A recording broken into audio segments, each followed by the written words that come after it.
Bem-vindo ao nosso canal no Spotify. Você ouvirá agora uma mensagem do nosso pastor Daniel Ventura. Deus o abençoe e fale ao seu coração. Porque a história de Natal não envolve só a manjedoura e o presépio. A história de Natal envolve poder, envolve política. A história do Natal envolve medo, fuga, perseguição. A história do Natal envolve lágrimas, porque envolve dor. E quando eu me refiro a isso, eu estou me referindo a um ambiente que marca a história. E mesmo em meio a esse caos, que são exatamente os bastidores da história de Natal, é exatamente neste ambiente que nasce a esperança. E essa esperança que nasce em meio ao caos, em meio à desordem, ela tem um nome, ela tem forma. É esse Deus que se diminui até a estatura de uma criança palestina, para que por meio da sua vida e da sua história, nada do que estava diante dos olhos da humanidade se reduzisse àquilo que os nossos olhos simplesmente estavam alcançando. Jesus entra em meio à desordem para colocar ordem. Jesus entra em meio a ambiente de desesperança para renovar no coração da humanidade alegria, sentido. E por isso precisamos afirmar que o Natal não é prova de que a vida vai sempre estar tranquila, não. Essa mensagem triunfalista, essa mensagem prodigiosa que vemos vez por outra sendo apregoada por aí, ela não é bíblica. Porque a verdadeira mensagem do Natal, do Deus que se fez presente entre nós, é anunciar para nós que mesmo em meio ao caos, Deus está presente conosco. As páginas das Sagradas Escrituras evidenciam constantemente isso. Mesmo que estejamos em meio a tempestades, a mares com a sua braveza se impondo sobre nós, o Senhor é conosco. Mesmo que estejamos caminhando por vales marcados por sombras e marcados por morte, o Senhor é conosco, Ele nos consola, Ele nos sustenta. O Natal é exatamente essa mensagem, de que a vida está longe de ser tranquila, mas mesmo diante das suas intempéries, Deus se faz presente conosco, porque este, inclusive, é o nome que o Jesus, o Filho de Deus, recebe entre nós. Emanuel. O Deus conosco. O Deus que decidiu viver a vida com a gente. Na nossa mesma dimensão, amplitude, profundidade. Então, quando você andar pela vida e você perceber os embates que vêm na sua direção, se impondo sobre a sua alma, se impondo sobre o seu coração, lembre-se, o Deus encarnado vivenciou isso, passou por isso, e venceu isso, e prometeu que estaria conosco em todo o tempo, até a consumação dos séculos. Por isso eu queria te convidar a entrar comigo nesses bastidores da história do Natal, registrados no capítulo 2 do Evangelho de Mateus.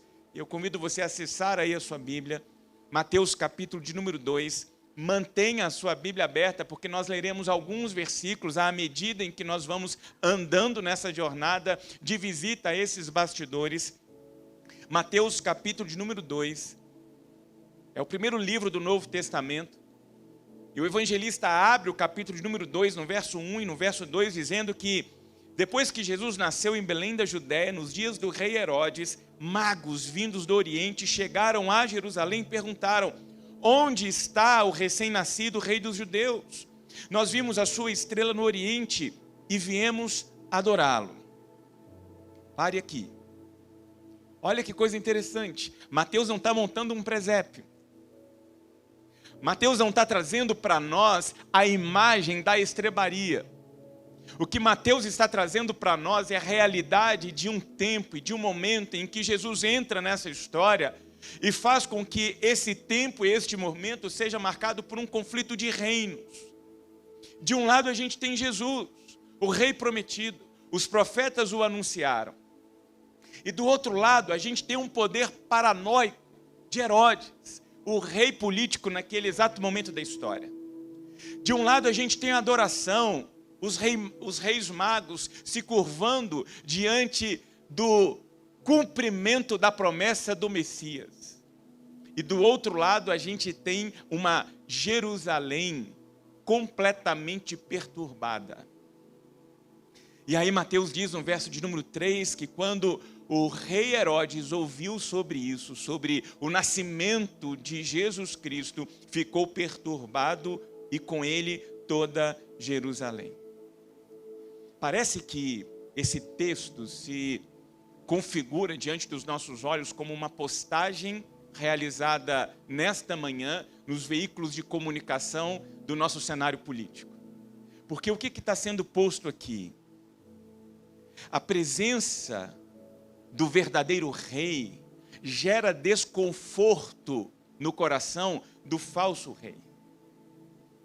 Em outras palavras, quando o poder vira ídolo, qualquer ameaça a este poder vira desespero.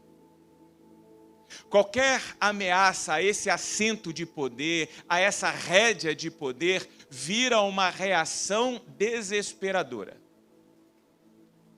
E aí vem uma cena impressionante contada a partir do verso de número 4, quando Mateus nos diz que Herodes, tendo reunido todos os chefes dos sacerdotes e os mestres da lei, perguntou-lhes onde deveria nascer o Cristo. E eles responderam, em Belém da Judéia. Pois assim escreveu o profeta. Mas você, Belém, da terra de Judá, de modo algum é a menor entre as principais cidades de Judá, pois de você virá o líder que pastoreará o meu povo Israel. Olha que coisa interessante, quem confirma a profecia não é um coração rendido em oração. Quem confirma a profecia é uma liderança religiosa convocada por um rei inseguro.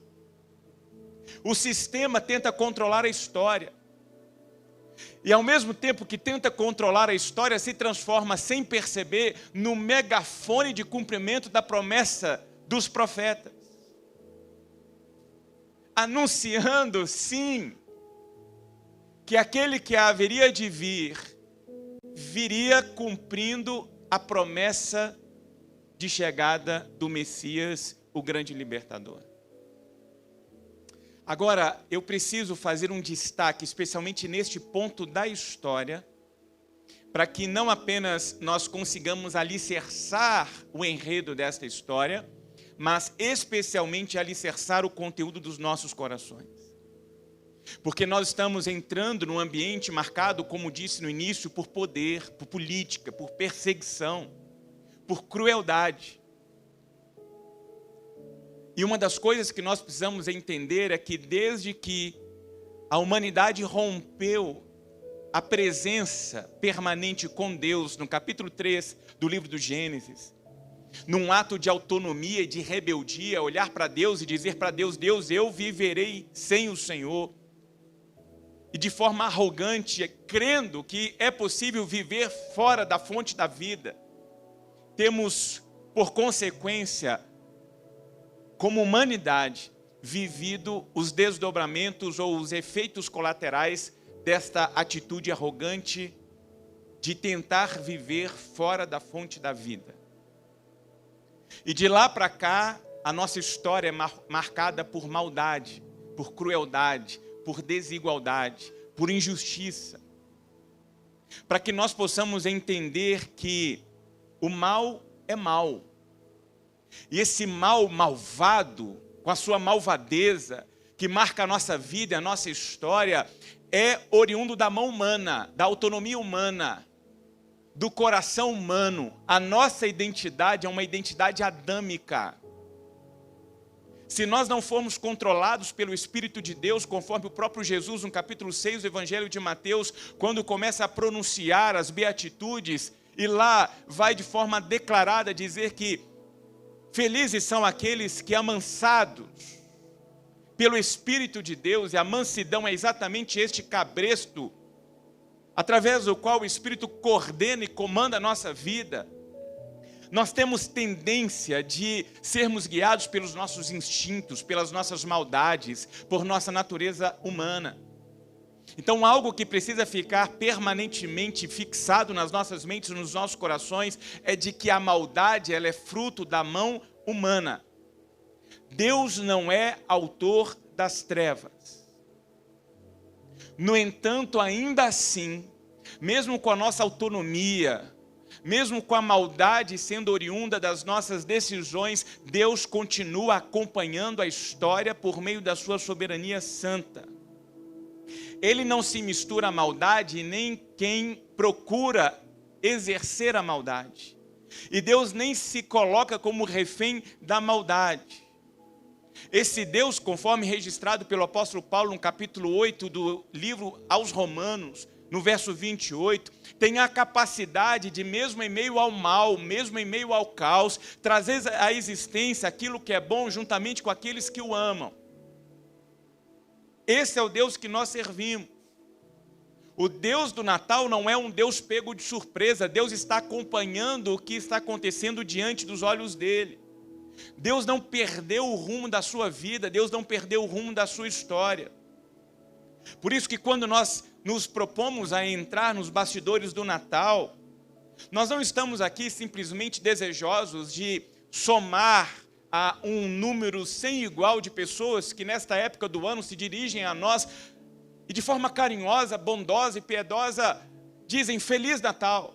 Nós não queremos apenas pronunciar essas palavras.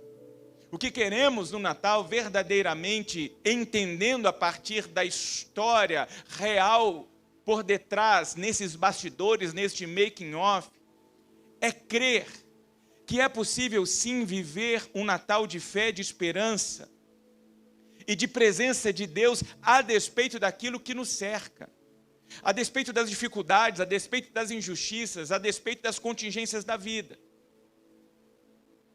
E essa é uma verdade que nós precisamos não apenas compreender nesta manhã, mas buscar a viver a partir desta manhã. Porque o ano de 2026 não será um ano diferente do que foi o ano de 2025. E pode ser que o ano de 2026 tragam situações e circunstâncias não planejadas, que vão tentar tirar o prumo da nossa vida, vão tentar comprometer a paz do nosso coração, e nós precisamos entender que isso faz parte da dinâmica da vida. O que precisamos é andar pelo ano de 2026 e por todo o tempo que ainda temos sobre a face da terra, de mãos dadas com Deus, entendendo que Deus é um Deus presente conosco. E por isso eu queria usar aqui algumas cenas deste enredo, a partir daquilo que estamos contemplando nesses bastidores, para aplicar às nossas vidas. E a primeira cena que eu quero trazer é de Belém. Quando Deus faz se cumprir a sua vontade e o seu plano em cima do cotidiano, em cima do ordinário, em cima da rotina humana. Mateus nos deixa ver o coração dos bastidores no versículo 7 e 8, quando ele diz: Herodes chamou os magos secretamente e informou-se com eles sobre o tempo exato em que a estrela havia aparecido. Enviou-os a Belém e disse: Ide, informai-vos cuidadosamente acerca do menino e quando o encontrardes, avisai-me. Façam isso para quê? Para que eu também vá adorá-lo. Olha o que está acontecendo aqui. O mal é exatamente assim, calculista. Esse mal premeditado, esse mal manipulador, esse mal capaz de se travestir de adoração, de rendição, de postura religiosa, a ponto de dizer quando convém, olha, avisai-me para que então eu também possa adorá-lo. Só que nós conhecemos o final dessa história e sabemos que o que estava por detrás dessa palavra de adoração era controle, amedrontamento, poder, desejo de vingança, maldade. E repare no contraste. Herodes está conspirando, está maquinando o mal. Mas Deus continua presente sobre a história, com a sua soberania, acompanhando o que se passa, detalhe por detalhe, diante da autonomia da humanidade. O verso de número 9 diz que depois de ouvirem o rei, eles seguiram seu caminho e a estrela que tinham visto no oriente foi adiante deles até que finalmente parou sobre o lugar onde estava o menino. Quando viram a estrela, alegraram-se sobremaneira. Ao entrarem na casa, viram o menino com Maria, sua mãe, e prostrando-se o adoraram. Então abriram seus tesouros e lhes deram presentes, ouro, incenso e mirra. E tendo sido avisados em sonho por Deus, para não voltarem a Herodes, retornaram para sua terra por outro caminho. Belém não é simplesmente um detalhe turístico. Na história de redenção da humanidade, Belém é teologia. Belém é cumprimento da vontade de Deus. Belém, a cidade de Davi, um pequeno vilarejo que sequer aparecia no mapa. Um lugar sem importância, fora do centro, mas escolhido por Deus para exatamente ali receber a assinatura de fidelidade de Deus, de propósito de Deus, de salvação de Deus, de graça de Deus sobre a humanidade. E a partir de Belém, essa história tem um final decisivo. A partir de Belém, da assinatura de Deus, essa história é reescrita a partir do momento em que esses homens sensíveis à voz de Deus tomam um outro caminho, não voltam para Herodes. E o que a gente aprende aqui? Que quando nós nos encontramos com Deus,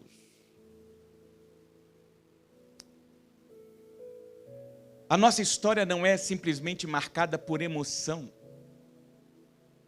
Quando nós nos encontramos com Deus e quando Jesus passa a fazer parte da nossa história, a nossa rota sofre alteração. O rumo das nossas vidas é reconfigurado. Andávamos para uma direção e de repente somos conduzidos para uma nova jornada. Um novo caminho que agora é marcado pela vontade e pela presença de Deus. Esta foi a razão de Deus desejar vir e ser um conosco. O desejo de Deus é caminhar com você e guiar você, a sua casa, por caminhos de paz e alegria que Ele tem reservado para você. Nós precisamos crer nisto, para que haja sentido em tudo aquilo que a gente faz aqui. De que os planos de Deus, conforme registrado pelo profeta Jeremias no capítulo 29, verso 11, são planos de paz, de alegria, de prosperidade para nós. Não para nos causar dano, porque acabamos de ser lembrados de que das mãos de Deus não provém o mal, não provém as trevas, não. Das mãos de Deus vem o bem, vem o conforto, o consolo, o socorro bem presente em meio às nossas angústias. Este é o Deus a quem servimos. E Belém traz esta mensagem para nós. Do improvável, a manifestação gloriosa de Deus.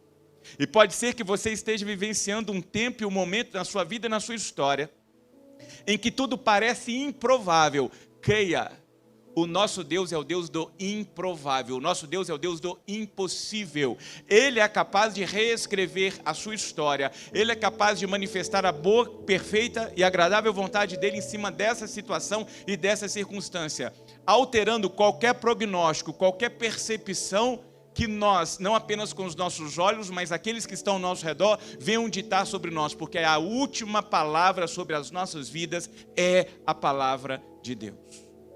A segunda cena que eu quero destacar é do Egito. Quando esse mal se impõe sobre nós, apresenta suas caras à nossa rotina, e ainda assim, mesmo em meio a essa maldade, Deus é capaz de preservar a sua promessa. E aqui no capítulo 2, a partir do verso de número 13, o texto começa a escurecer. Mateus diz que, tendo eles partido, um anjo do Senhor apareceu a José em sonho e disse: levante-se, tome o menino e sua mãe e fuja para o Egito. Fique lá até que eu lhe diga, pois Herodes vai procurar o menino para matá-lo. Então ele se levantou, tomou o menino e sua mãe durante a noite e partiu para o Egito, onde ficou até a morte de Herodes. E assim se cumpriu o que o Senhor tinha dito pelo profeta: do Egito chamei o meu filho. Deus faz preservar a sua promessa. Não porque o mal deixou de existir.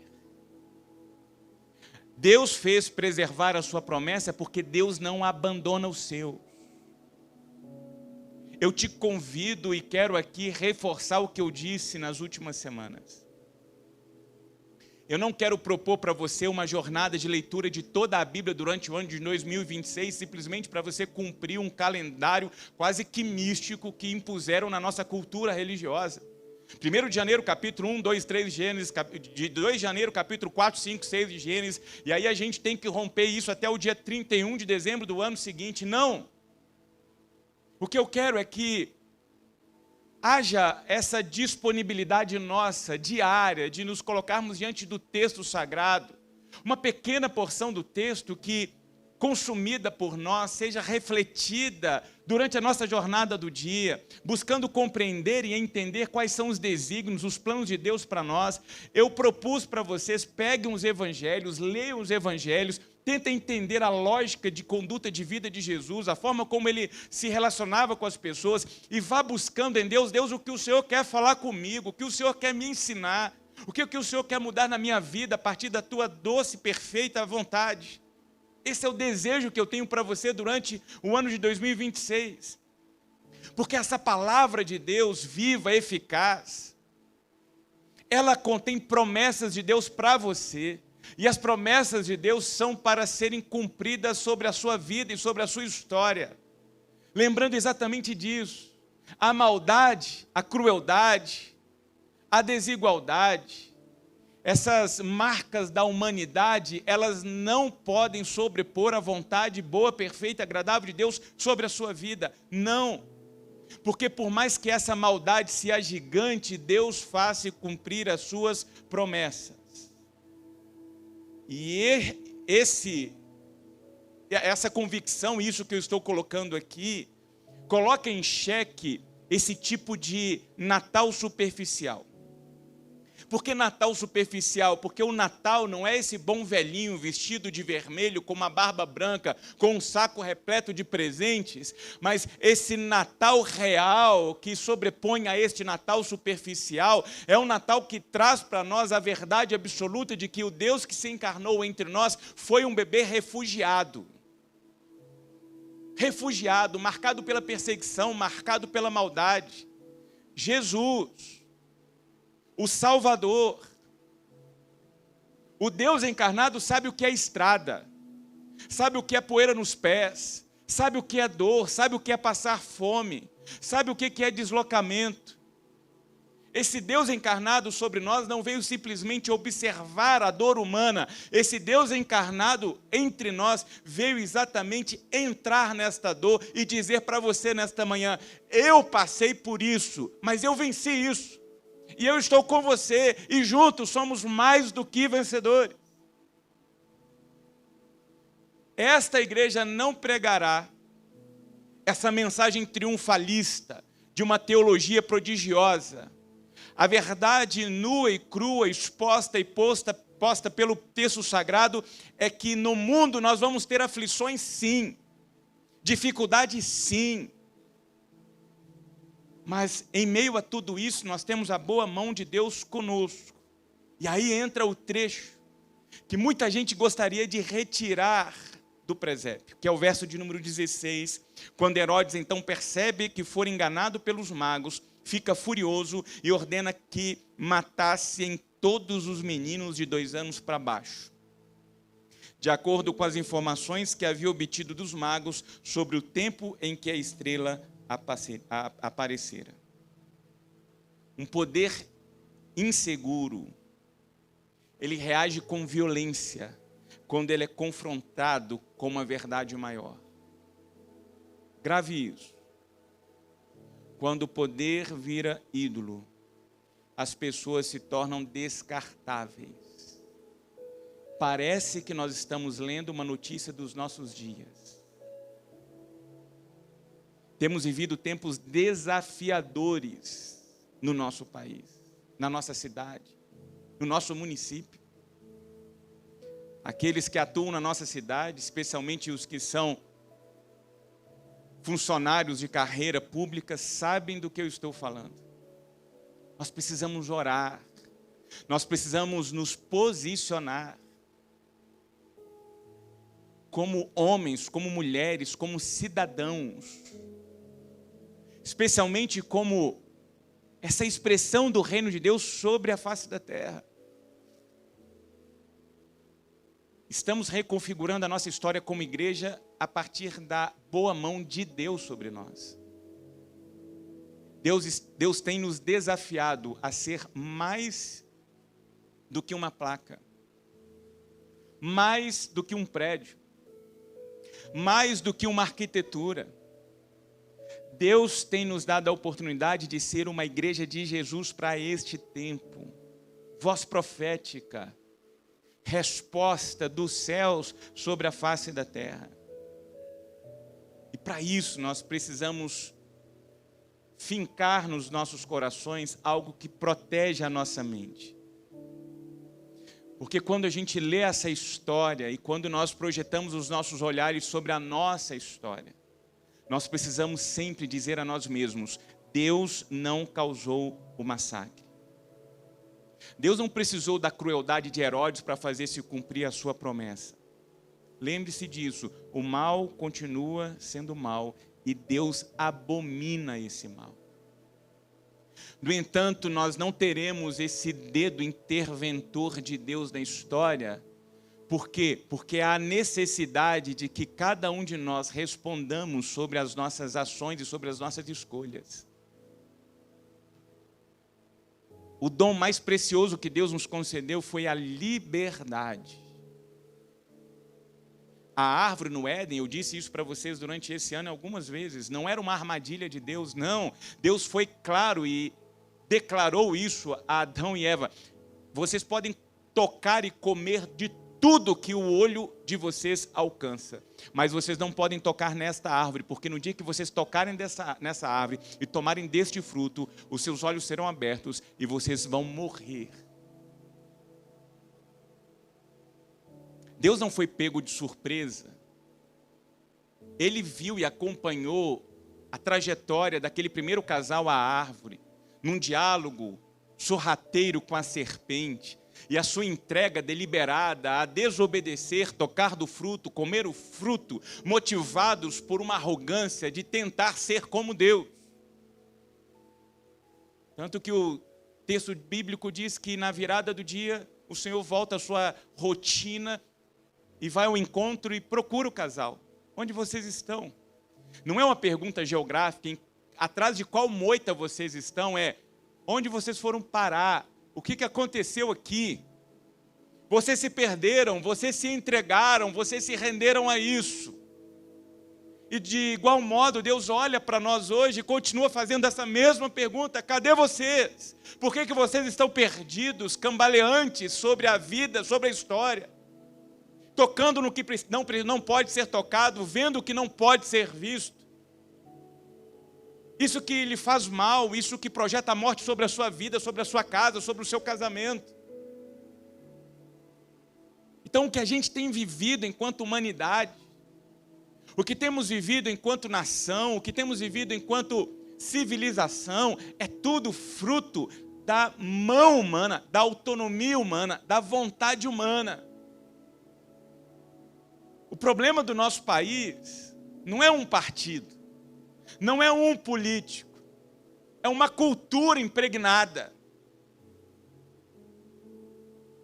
que nos leva a sempre tentar dar um jeitinho, a sempre buscar uma vantagem. Nós somos, creio nisso, eu sou cidadão brasileiro, amo o meu país, e eu acredito veementemente que nós temos tudo para ser a maior potência do planeta. Não há nenhum país do mundo com tanta riqueza natural como nós temos. Não há um país no globo que possua um povo tão destemido como o povo brasileiro. Criativo, trabalhador. Um povo capaz de encarar com ousadia a vida. Gente batalhadora. De vez em quando a gente vê esses memes na internet. Se a NASA... Agora a NASA, pronto, vai descambar, porque descobriu o que o brasileiro é capaz de fazer. Nós somos geniais, geniais. O problema é que a gente usa essa genialidade para o mal. Para o mal. A gente vê a cidade do Rio de Janeiro, que tinha tudo para ser uma das 7 maravilhas do planeta, tomada pela corrupção, pela maldade, pela violência. O problema está onde? O problema está em nós. Em nós. E qual que é a distinção? O que nos difere desse agrupamento de humanidade marcado pela maldade? É que nós fomos tocados pelo Espírito Santo de Deus, fomos metamorfoseados, transformados. Nós somos luz em meio a essas trevas, nós somos esse sal de Deus para temperar e gerar transformação e mudança. Por isso que a nossa oração tem que ser: Senhor, usa-me. E eu não tenho a pretensão aqui de que você e eu vamos mudar o Brasil, vamos mudar o mundo, não. Mas nós somos capazes sim de mudar o nosso mundo, a nossa realidade, a nossa casa, a nossa família, os lugares onde nós estamos. E aqui nós temos pulverizados vários lugares da nossa sociedade, pela sua vida, pelo seu ofício, pelo seu trabalho. Ali é o seu campo de missão. Ali você está sendo convocado a ser um arauto, a ser um agente deste reino que vai gerando transformação. Em meio a essa realidade marcada por dor, por pranto. Tanto que Mateus faz questão de narrar a dor sem parafrasear, sem meias palavras. E ele cita Jeremias e cita o registro desse choro que evidencia essa maldade, essa desigualdade na humanidade. Perceba, nós estamos milênios de anos atrás, e parece que é um texto escrito esta semana. Ele diz no verso 17 e 18, então se cumpriu o que fora dito pelo profeta Jeremias, ouviu-se uma voz em Ramá, choro e grande lamentação, é Raquel que chora por seus filhos e recusa ser consolada, porque já não existem. As Escrituras não silenciam lamento. Você vai lendo as Escrituras, você vai vendo o registro de lágrima, de dor, de injustiça, de ferida aberta. Então Natal não é o bom velhinho, não. Natal não é uma vitrine enfeitada, cheia de presente. Natal é essa luz de Deus marcada sobre a realidade humana, dissipando as trevas que são características desta qualidade, desta esfera humana. Então você é uma expressão deste Natal, porque se Jesus nasceu em você, onde quer que você vá, você vai sendo esse luzeiro do reino dos céus sobre a face da terra, iluminando a sua casa, iluminando o seu casamento, iluminando o coração dos seus filhos. Esse é o Natal que nós desejamos celebrar, entendendo que mesmo em meio às trevas, ainda assim, a esperança permanece em pé. Por quê? Porque Deus está conosco, Deus está conosco. E antes de eu trazer as lições, eu preciso prender tudo isso no nosso coração. O Natal não é prova de que Deus administra o mundo como se fosse um gerente invisível. Um velhinho de barba branca, com uma prancheta na mão, atrás de uma árvore. O Natal é a declaração de que Deus entrou no mundo para salvar o mundo. Deus é salvador. A providência que a gente enxerga em Mateus 2 não é uma teoria teológica. O que a gente vê em Mateus 2 é um amor materializado entre nós, que um pouquinho mais adiante vai carregar uma cruz por nós.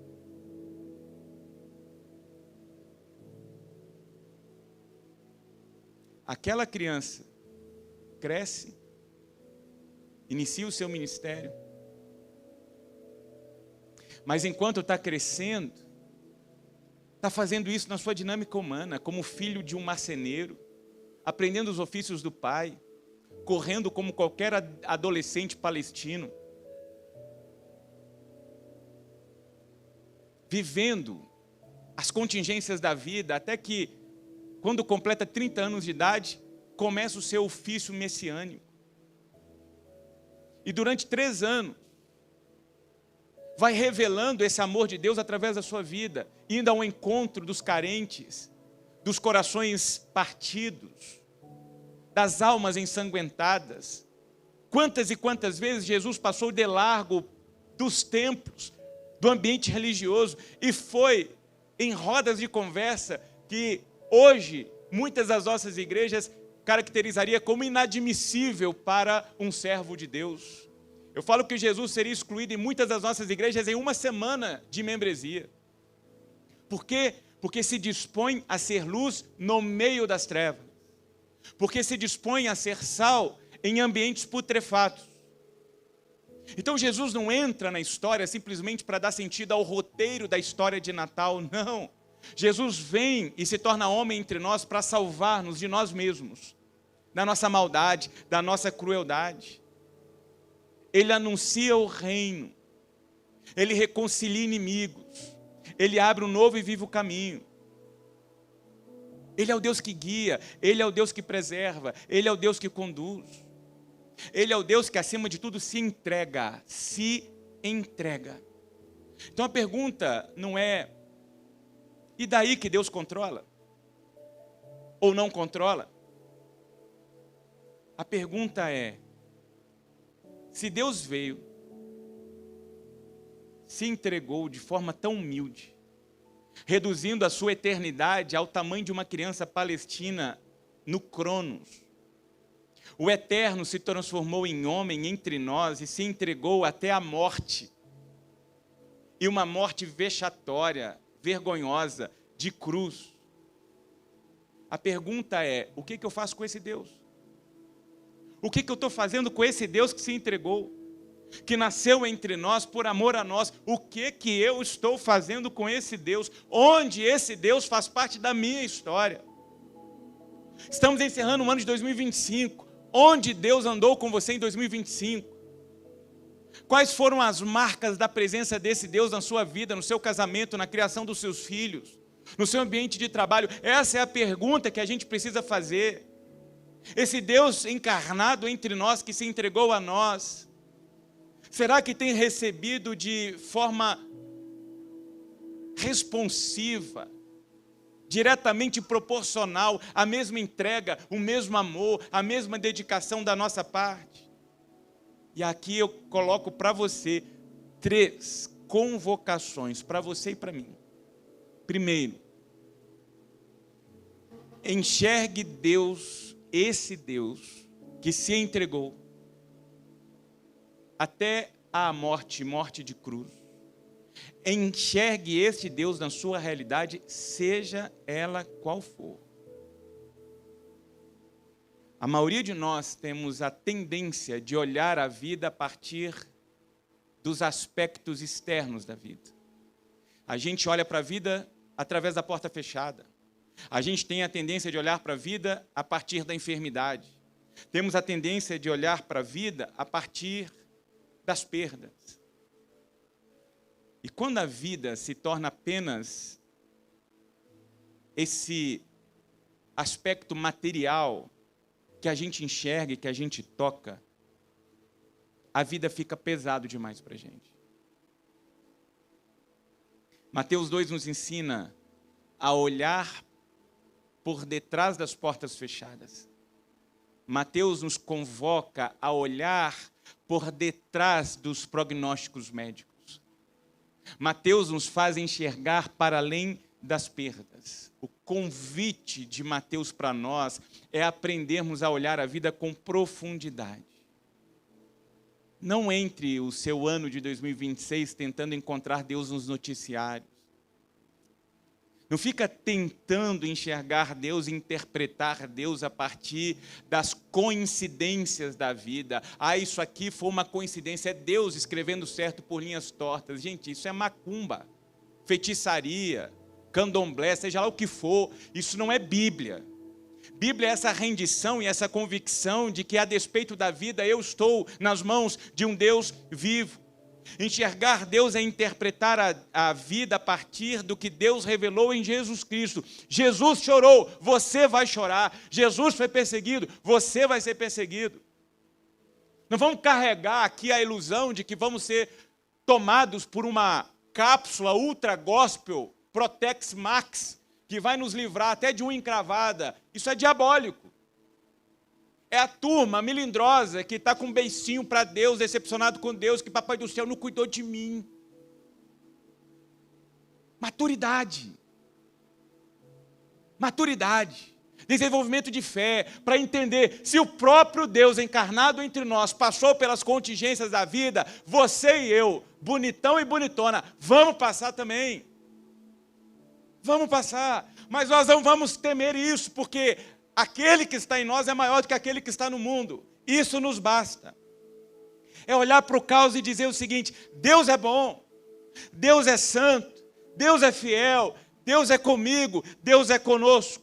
E eu não vou reduzir a minha história apenas ao que os meus olhos podem ver. Eu vou reduzir a minha história diante da mão do Todo-Poderoso, sustentador dos céus e da terra, Criador de tudo, o meu Senhor, o Deus, Abba, Pai do nosso Senhor Jesus Cristo. É Ele quem tem a minha vida nas suas mãos.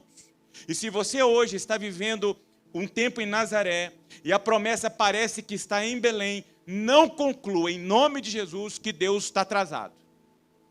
Que Deus se esqueceu de você. Em nome de Jesus, não eleve os seus olhos para os céus em 2026 e fique falando: Deus, cadê o Senhor? Deus, o Senhor esqueceu de mim. Deus, eu mereço isso. Deus, eu mereço aquilo. Deus, eu estou fazendo isso. Não. Nós vamos usufruir da presença de Deus. Pode ser que Deus esteja te conduzindo e preparando, ou melhor, pode ser que Deus esteja ali, parado, preparado, para, a partir do seu primeiro movimento, caminhar com você. O problema é que nós temos a tendência de querer controlar a vida. Por que tem muita gente marcada pela ansiedade hoje? É porque descobre, cedo ou tarde, de que nós não somos capazes de controlar a nossa vida. A vida escapa das nossas mãos. E se a vida escapa das nossas mãos, a única forma de a gente lidar com isso, sabe qual é? É colocar as nossas vidas nas mãos daquele que não deixa escapar nada. Não cochila o guarda de Israel. O Senhor é contigo por onde quer que você ande. Segundo, confie que Deus tem a última palavra. Sempre Deus tem a última palavra. E não romantize a dor. 2026 vai ser marcado por choro, sim. Sim. E chore, por favor, chore. Não tenta guardar. Não tenta transparecer o que você não é. Tem muita gente somatizada, angustiada, deprimida, marcada por síndromes. Por quê? Porque estão tentando ser o que não são. Você não é super-homem, você não é super-mulher. Na sua certidão de casamento está lá assim: sexo masculino, sexo feminino, você é um homem, uma mulher, natureza adâmica, de carne e osso. Se essa pessoa que está ao seu lado te der um beliscão bem dado agora, você vai sentir. E é para sentir mesmo. E Jesus faz questão de revelar isso quando ele está diante do sepulcro ali do seu amado amigo falecido há 3 dias, Lázaro. E começa a chorar. E aí eu fico imaginando Pedro sendo Pedro, com toda a ousadia, chegando para ele e falando assim: Jesus, você está de brincadeira, não está? O senhor sabe que o senhor pode ressuscitar. Eu já vi o senhor ressuscitando. O senhor está chorando por quê? Você quer mostrar o quê para quem? E aí eu fico imaginando Jesus com toda elegância se dirigindo a Pedro e falando assim: Pedro, sabe por que eu estou chorando? Porque agora é hora de chorar, o infeliz. Agora é hora de chorar. Depois que eu ressuscitar, e eu sei que eu posso ressuscitar, aí a gente vai celebrar, a gente vai cantar, a gente vai pular, vai festejar. Mas agora, Pedro, olha o que está diante dos nossos olhos aqui. Eu tenho que chorar, porque nesse momento a morte está evidenciada sobre a vida. Não é isso aqui plano de Deus. Meu pai não projetou isso aqui é fruto do pecado, isso aqui é fruto da arrogância de vocês. Então eu tenho que chorar. Então chore, 2026 chore, chore. Ponha para fora as suas dores, as suas angústias, grite para Deus, diga: Deus, está doendo. Porque pode ser que tenha aqui nessa manhã gente com um sorriso afivelado no rosto, mas com a alma ensanguentada. Isso não é vida. Precisamos de corações saudáveis. Gente que encara a vida como a vida é. Gente que salta no colo de Deus e diz: Papai do céu, está doendo, eu não estou aguentando, me ajuda. Gente que levanta a mão na comunidade de fé e diz: olha, eu preciso de ajuda. E aí nós vamos contemplando a manifestação gloriosa de Deus nas nossas vidas. Porque quando eu olho para essa história, duas coisas ficam evidenciadas. Deus não chama o mal de bem, mas Deus é capaz de redimir o que o mal tentou destruir. Isso significa que, qualquer que seja a razão que gerou pranto e dor no seu coração, coloque isso na mão de Deus. E confie que Deus está contigo, de que Ele está vendo o que está acontecendo com você. Existe uma fé infantil proeminente no nosso meio, que é a fé do pensamento positivo. Vai dar tudo certo. Vai dar tudo certo. Isso é boa cumba. Quando a gente vai para a Bíblia, a gente tem uma fé bíblica que diz o seguinte: Deus é fiel, mesmo quando tudo não acontece exatamente do jeito que eu queria que acontecesse. Deus é fiel mesmo quando a vida, vez por outra, me surpreende e puxa o tapete de debaixo dos meus pés. Deus é fiel. Deus é fiel mesmo quando eu não consigo entender o porquê que está acontecendo o que está acontecendo. Deus é fiel. A fé de José não é uma fé que tenta controlar o futuro. A fé de José é uma fé de alguém que consegue viver o presente sabendo que Deus está com ele o tempo todo. É isso que a gente precisa viver. Porque 2026 vai ser marcado por noites, sim. Por choro, sim. Mas nós precisamos nos lembrar: o choro pode durar uma noite, mas a alegria vem pela manhã. Inevitavelmente a noite vai ter que dar lugar para o dia. Inevitavelmente Deus vai permitir com que você tenha a alegria de trocar as suas vestes de pranto por vestes de alegria.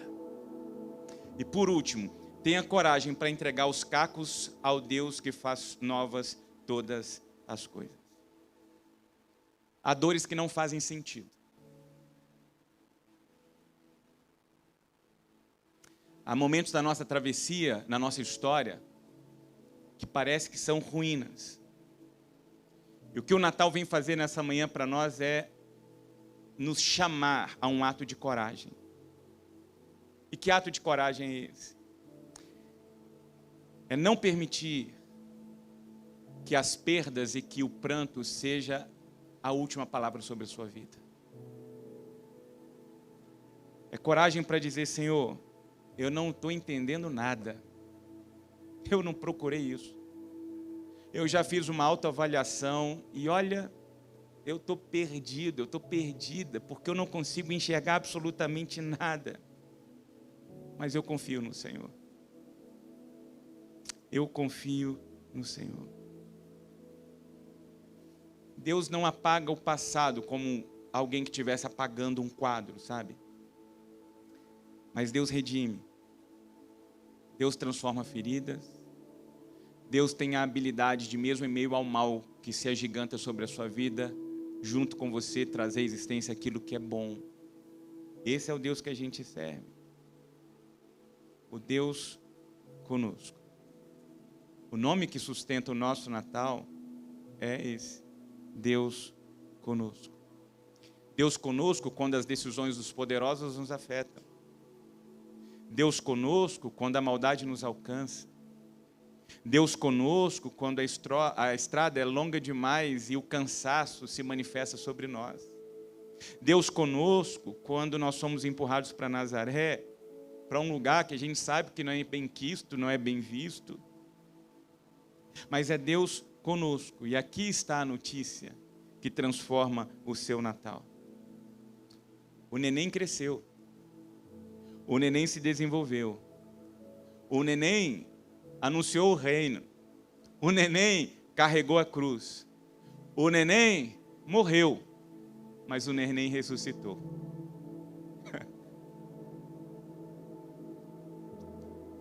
O neném ressuscitou. O neném está vivo, sentado à destra do Papai do céu. E em breve ele voltará.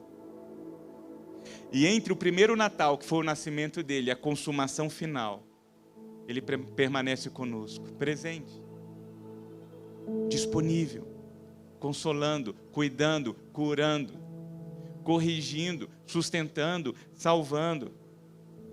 Então olhe agora para os bastidores da sua vida e diga assim: Deus, abre os meus olhos, para que em meio a tudo isso eu consiga enxergar a tua boa mão. Deus, abre os meus olhos para que no meio da minha jornada eu consiga ver o Senhor. Confie em Deus e diga: Senhor, sustenta a minha fé. Eu não quero vacilar em 26 não. Eu quero confiar no Senhor e quero viver os sonhos do Senhor, cumprir sobre mim as promessas do Senhor.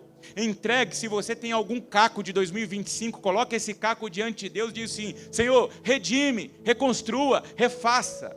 Faz algo novo em mim, faça algo novo no meu casamento, faça algo novo na minha família. Coloque isso diante de Deus.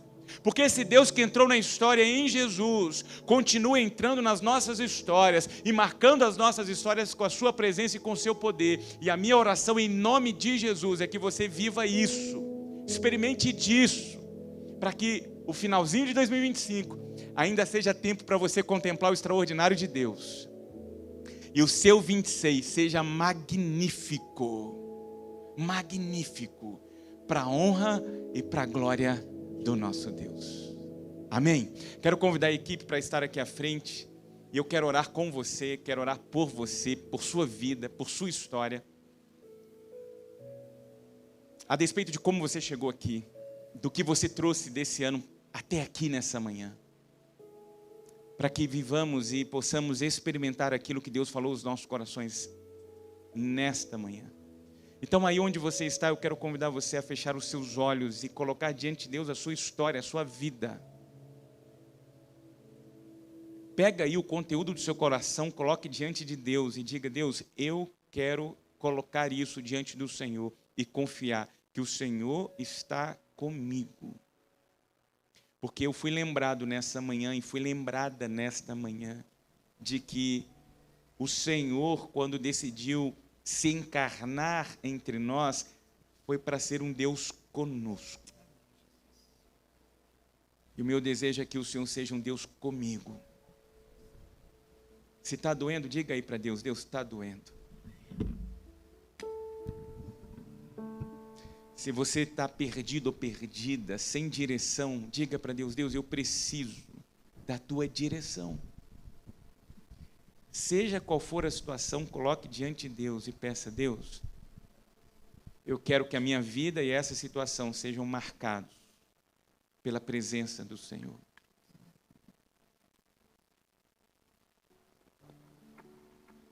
Deus, que o teu Espírito nos visite. E lembrados nesta manhã dos bastidores deste Natal, nos lembremos de que a vida, desde o capítulo 3 do livro dos Gênesis, é marcada por contingências, por nossa identidade adâmica, malvada, cruel, injusta. Mas os evangelhos abrem trazendo um novo capítulo para essa história. E esse novo capítulo tem um nome: Jesus. Jesus. E queremos que os nossos olhos sejam direcionados a Ele, autor e consumador da nossa fé.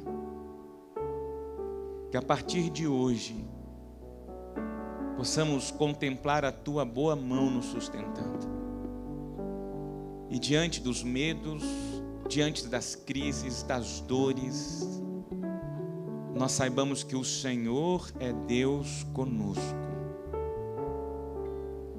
E que com fé possamos dar as nossas mãos ao Senhor e andar por essa vida, certos de que a vitória pertence aos filhos do Senhor.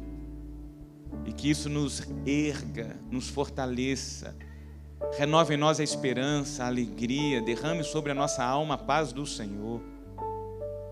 Para que seja qual for a situação ou a circunstância, isso não é maior do que o Senhor. O Senhor tem a última palavra. E nós nos submetemos para que o Senhor tenha declarações de promessa, de vitória, de alegria, de paz, de rendição, de salvação sobre a nossa vida, sobre a nossa casa. Faça em nós, ó Deus, a tua vontade e o teu querer. Em nome de Jesus. Amém.